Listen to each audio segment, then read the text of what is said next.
0-8. They have 3 road losing streaks that long over their first 8 seasons under Steve Kerr. All right, Kirk back here with us. Stephen A., are the Warriors' road issues a real problem? Of course it is.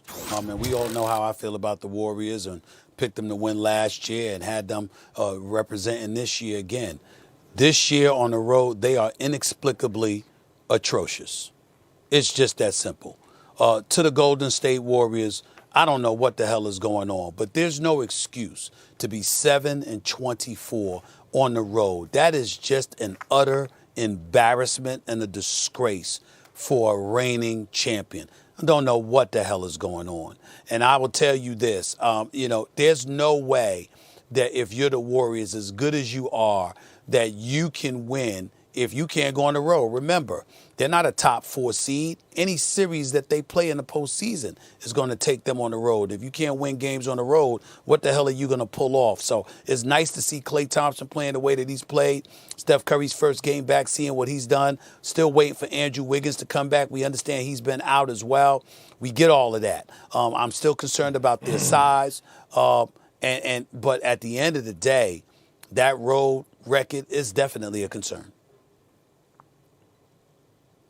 Well, Stephen A., I think it comes down to depending on what's their expectations. What's their expectations? If their expectations is winning the championship, okay, if it's coming out of the West, yes, I do have concerns. But far as advancing and winning in the first round and maybe making it to the conference finals, I don't have no damn concerns with that, because have you seen the Western Conference lately? Have you seen how up and down and how inconsistent the Western Conference has been?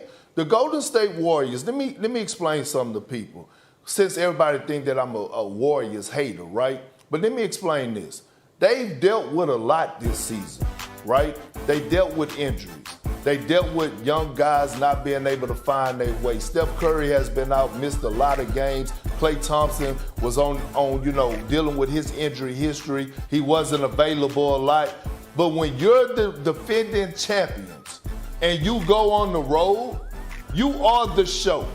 You're going to get every single team best shot because you're the measuring stick. And so with them battling with the stuff that they had to deal with this season, when they go on the road, they're going to get everybody best shot. Now, that's not an excuse. That's just actual facts. And so when I look at what they had to go through this season, dealing with the injuries, dealing with a problem in the locker room, when you look at the Jordan Poole and Draymond incident at the start of the season, the Warriors should actually be pretty damn happy where they are right now. Steph Curry just coming back.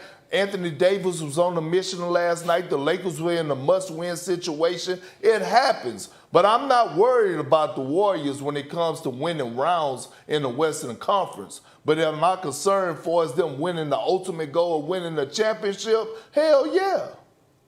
Well, my only retort to all of that would be this. The Western Conference has been up and down all year long. Mm-hmm. But the Warriors have been down on the road all year long. So that up and down roller coaster, I'd feel a lot better, let's say, for example, if they were 15-16 on the road or something like that, KP. But when you 7-24, that is atrocious. And the fact of the matter is that nobody expected that. Mm-hmm. All right. One question real quick. Do you believe that Draymond, Steph, and Klay have an on and off switch when it comes down to the postseason? Yes, I do believe they have an on switch. I do believe they can elevate it to the next level. Okay. I do. Okay, right. cool.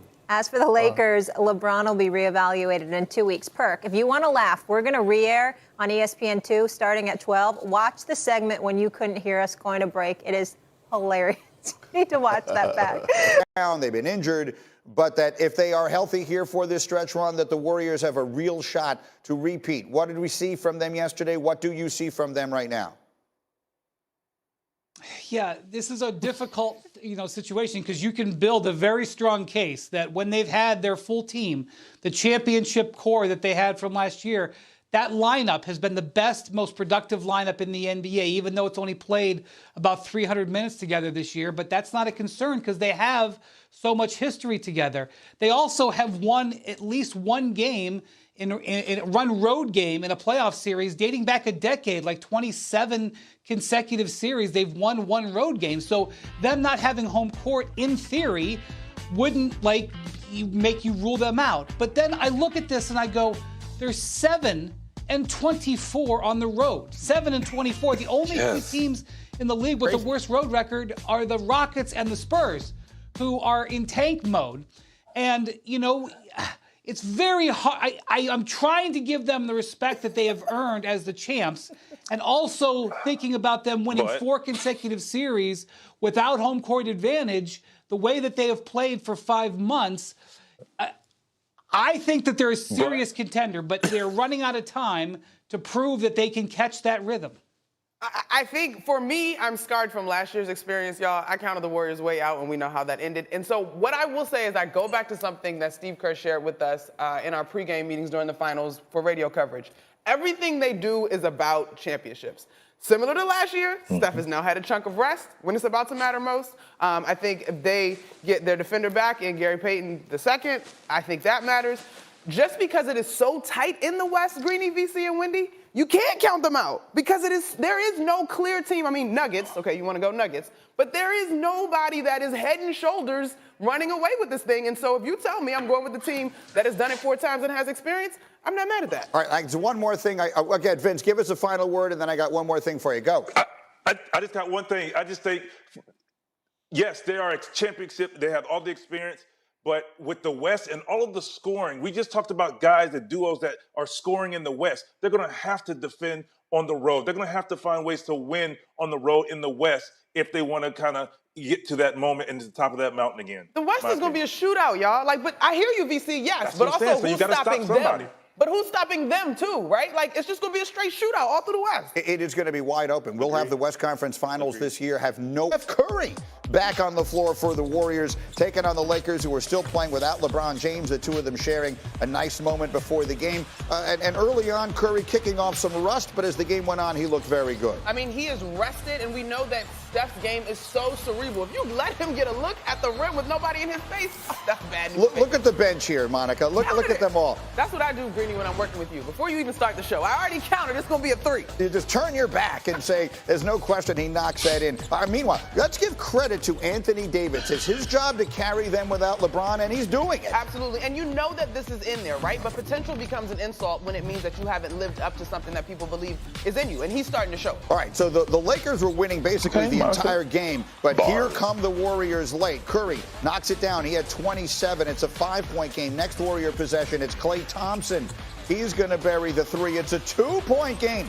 So under a minute to go, where do they go for a bucket? They go to AD, and he does it. As he should. I mean, AD is a tough matchup for even the best defenders in this league, but this Warriors unit doesn't have a guy on the back end that can match his size and his physicality. When AD is being physical, oh, man. 39 points for Anthony Davis in this game, one that the Lakers desperately needed to win. And so, Vince Carter, let's come to you. When LeBron went down, and it's going to be a while before we see him again, if we do at all this season, many people, including myself, just wrote them off completely. And all of you were telling me, no, this is Anthony Davis's chance to carry this team. And I've got to give credit where it's due, VC. I know he missed that one game, but he has played huge for the Lakers. Greeny, I'm going to start by saying this. Monica over there spitting bars, and I like it. Yeah. I'm going to start right there first. Now, moving forward, yes, AD has to be this AD. When he's dominant, good things can happen, and he can give them a chance to get themselves into playoffs or where they want to be.